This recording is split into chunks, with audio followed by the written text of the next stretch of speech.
It shouldn't take much for the mouse to come up and just barely touch the thing. Son of a...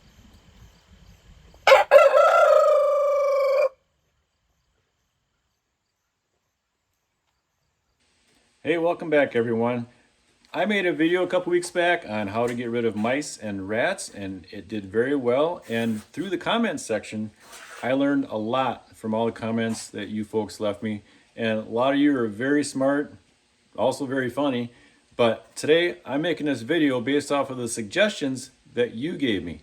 And I picked the top 3 trap ideas that I could notice in all the comments section.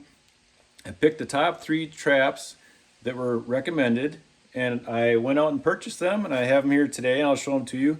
I haven't had a chance to try any of them yet because at the moment I don't have any mice, which is a good thing, not complaining. I'm currently on the 10 plus week stretch of no mice in my buildings with the techniques I've been using, and I'm looking forward to using these traps in the future because I think there's some pretty good ideas here. I'll show them to you. Along with that, I also wrote down a bunch of the baits that people use and a lot of the techniques that people use other than traps to get rid of mice and rats and stuff like that. I wrote down a list, and I'll go through the traps first, and I'll run through the list of suggestions pretty quick and try not to bore you with making this video too long. So let's get started. The first one I have here today is the electronic mouse trap. I bought this off of eBay. There's different versions of this. This one here is primarily just to catch mice. They make them a little bit bigger. You can catch mice or rats. Depends on how much money you want to spend. This one here, I didn't want to spend a ton of money because I wasn't that familiar with how these work yet, but if they work really well, I'll go ahead and buy the nicer ones. This one here was $28.99 free shipping. So it was a little bit of upfront costs, and so for that price, I sure hope they work. Let me quickly go over how this works. This one plugs into the wall, and let me plug it in here quick. It's got the little spot here. You plug in the cord, plug it in here real quick. It's got the on-off switch, and it was on, so there it's off. There it's on. You can see the indicator light there. And I'm going to turn this off and unplug it. Because with this particular one, it is supposed to, according to the advertising, it's supposed to put out 7,000 volts to kill the mouse.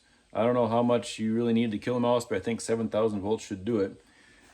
And since your typical outlet in your house is about 120, 7,000 seems like a bit much, but hey, it should work. There are pros and cons to this thing. The pros are that, in theory, it sounds like it should be pretty effective. It ain't gonna get very far. There's a little opening right here. It crawls in. Once it gets in there to a point, let me see if I can crack this open. I just tripped it shut. So to set it, you go like this. The mouse crawls in. When it comes up and it touches that, the door closes, mouse trapped inside. All these metal plates that it's sitting on will do the job to get rid of the mouse problem. The pro, like I was starting to say, is that you don't have to touch it. You get it, unplug it obviously, shut it off. Do this, dump it out in the trash, out in the woods, wherever you gotta do it. One thing I forgot to say is you want to put a little bit of bait right back there in that corner section. That's where you would put whatever bait you want to use. There are some that are a rechargeable battery version that you don't need to have it next to an outlet, but this one is, you have to be next to an outlet. I guess that could be a con if you don't have an outlet or you have a mouse problem. Some of the cons that I can think of offhand. Once I received this, I went through the little bit of the literature that came with this, which wasn't much. I don't like the concept of having this open with the ability to deliver 7,000 volts and having a kid around or a pet around. If you have a cat, I don't know how it's going to work if they can stick their paw in there, flip that lever. Once that lever's flipped, even though this isn't completely shut, I'm not sure if it'll start delivering the jolt or not. If you have kids, cats, if you have a pet snake, it could be a little bit of a disaster. If you have a gerbil, really bad idea. I'm not sure about the safety as far as that goes. The other thing I was a little concerned about after I received this is it said do not put these around flammable materials such as gasoline or stuff like that. So me putting this in my shop, I probably won't do, because I do store some flammable liquids in here, and I don't want to take the chance to have this thing go off and blow up my shop. The other thing that kind of concerns me a little bit is on the box, it has no company name on here. The only thing it really says is it's top rated pest controller and made in China. So it's got a fair amount of Chinesium in this. In the past, I've had bad luck with Chinesium made, or products made with the Chinesium type stuff. I'll have to see how this goes. In my last video, I talked about the Victor traps, and I've been using them forever. And a lot of people suggested to get the Victor traps with the yellow plastic pad. So I went ahead and went on eBay and bought some of those too. And these are super economical. I went on eBay and I got four of these for $5.63 with free shipping. I got four of these. When I first heard about these, I guess I didn't realize these even existed because I haven't bothered shopping for these traps for so long because I had so many of my other ones I've been using for years.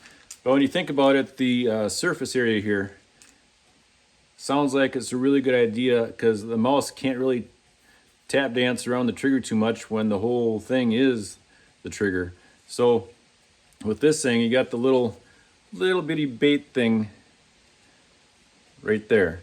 You just put your bait in there. You can put it anywhere for that matter, I guess. And they'll come up. So you take this thing here, set this down like this, and then I'll show you here. Flip this up a little bit, catch that trigger. It's hard to do. There we go. It's not hard to do. And we got it caught like that. So in theory, the surface area on this thing, it shouldn't take much for the mouse to come up and just barely touch this thing. Son of a...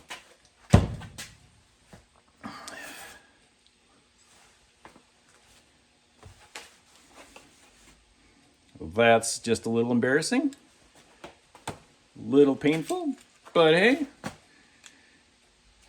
Okay, so these triggers are super sensitive, and I'm not going to demonstrate that again. So I like the idea of these. I'm going to get rid of all my old Victor traps and convert to these, and since they're so inexpensive, I think I'm going to buy another 6 or 8 of these, because when I set these out, like I mentioned in my last video, I like to set a bunch of them out. Wow, that smarts. Okay, and the third trap that I went out and purchased is a different version of the bucket trap. And if you are familiar with the bucket trap, or if you're not familiar with the bucket trap, go look at my last video and pay close attention to the part where a lot of people mentioned that I reminded them of Bill Murray. Check out this video right here. Watch this video, come back, check it out.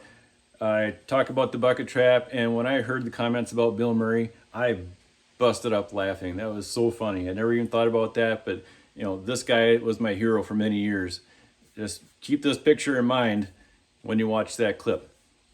So this bucket trap version, I had the can on a wire with peanut butter in the can, and it spins, and the mice or rats will drop into the bucket. But this is kind of the same thing.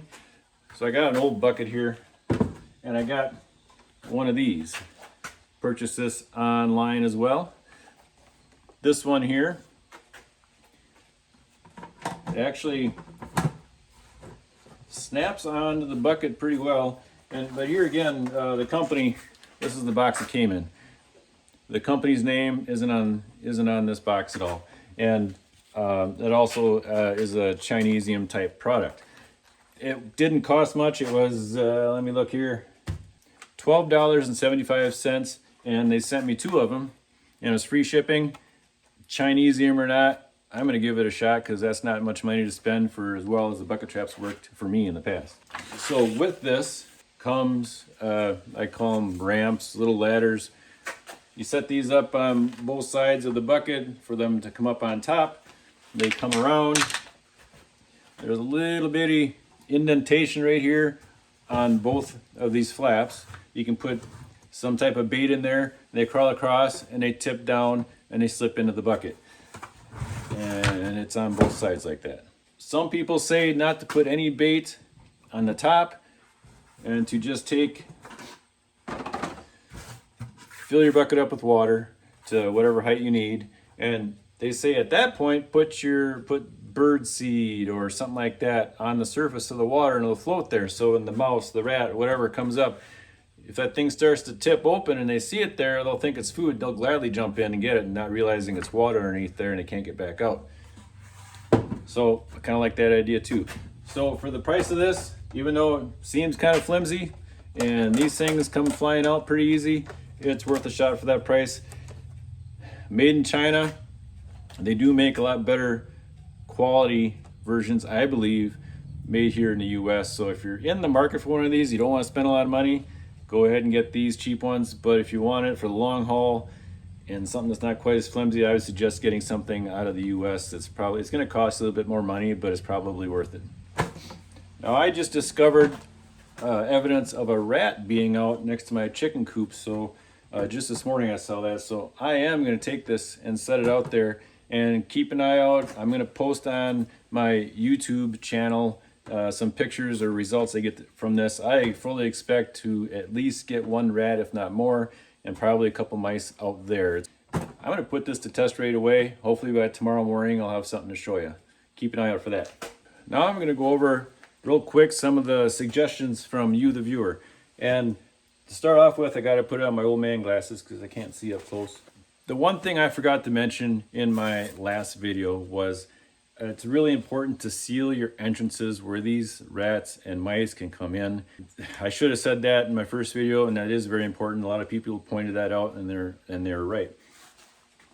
Make sure you use the spray foam insulation. You can use silicone to fill up cracks. Mice can get through a gap that's probably a 1/4 inch wide, so don't think that they can't. I've seen it. Rats, I have had rats sneak through a live trap cage sidewall. The squares of the wire on that live trap are approximately 1 inch by 1 inch, and a full-grown rat slipped right through that. I was holding it in the trap and it shot right through it, so I saw it while I was holding it.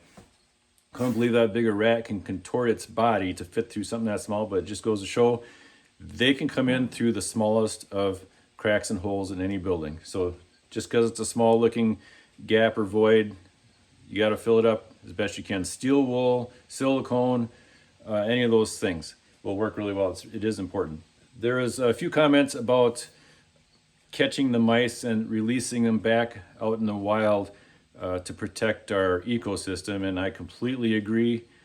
And actually I do that. I do put them back out into the wild, and actually I take them out of the trap and I take them out, lay them out in the open, and a hawk can come by, grab them, and go feed them to the hawk's little babies to help those babies grow and survive and stay strong. I think that's what they meant, but that's what I do. So I'm going to quickly go over some of the things that I thought were good ideas. You guys are very smart. So when it comes to the traps, like these or sticky traps, screw them down, nail them down to a board so they can't get caught and take off with them. Yeah, that's a really good idea and important to do.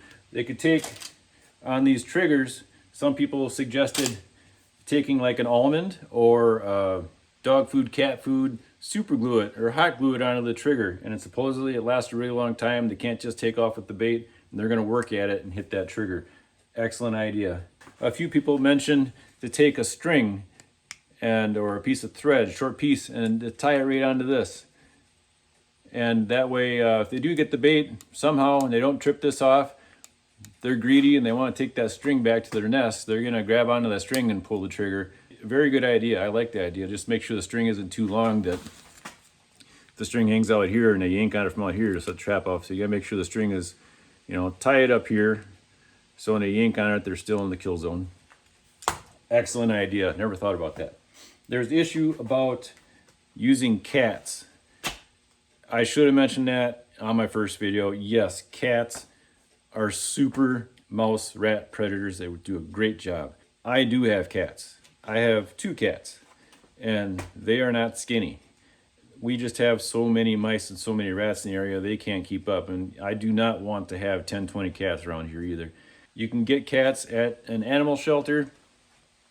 You can get cats from, if you know a farmer, sometimes they have excess cats. If there's a couple litters, they have extra ones. You can maybe get one from a local farmer.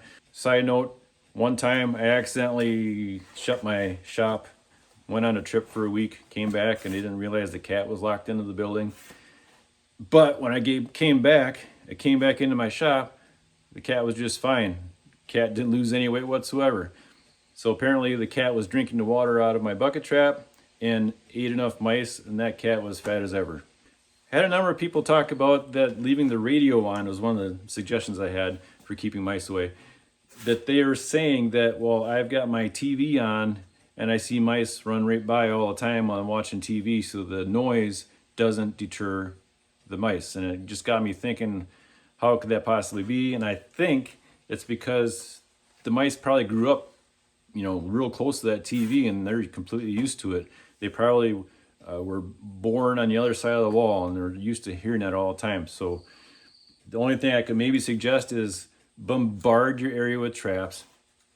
Everything you can possibly do. Get rid of every mouse you possibly can, any way you can, so that any new mouse that comes in, that TV will be a strange noise or sound. And hopefully then that concept will work better. And those mice have probably been there for a really long time, and they're just used to it. For the bucket traps, I said in my last video to use antifreeze in the water to keep it from freezing in the wintertime. And I never once thought, and I had a lot of good suggestions, to use RV antifreeze, which is safer for any pets if they should get into it. That's a good idea. I never even thought about that. I had a lot of people mention things that I've never even thought about or heard about. Is they said you can use sugar, mix some sugar in there to keep it from freezing, and salt to keep it from freezing. Never heard of that.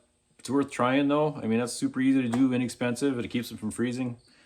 That's fantastic. So there are some other bait options for, primarily for these kind of traps, but bait options that I thought were interesting were, I'll just read them off: Tootsie Roll, bacon, chocolate, molasses, and like I said before, almonds and pet food glued to the trap. Actually, some of these things kind of made me hungry. So around the buildings, and a lot of people recommended treating the area around your buildings to help deter the mice and rats from even coming close to your buildings, which I thought made sense. So some of the around the building ideas were putting out some cedar mulch, peppermint oil. That came up quite a bit. Spraying peppermint oil inside and outside of the buildings. I have never heard of that. I might try that. One person uses strobe lights. A lot of people mention different styles of music, country, polka, rap, and so on. Crab apples was an interesting one. So one person wrote that mice really hate crab apples. And I've never even heard of that, thought of that. It's easy to try though. I've got crab apples everywhere. Snakes. I had a number of people say get a snake. That would work great for mice and rats, but I don't like snakes either, so that ain't gonna be my thing. So cayenne pepper. People say spray that around your buildings in different areas, and mice and rats don't like that. Blinking Christmas lights. Apparently plug in some strings and let them blink. I guess that deters mice. It's worth a shot. And the most interesting, and the last one I'm going to leave you with, is a smoke detector with a low battery. And if you've ever had one of those in your house, it drives you nuts. It goes beep every so many minutes. And supposedly that's good for keeping mice away too. So here again, if you have any more suggestions, I want to hear about them, because you folks gave me so many good ideas. Keep them coming. Catch you later.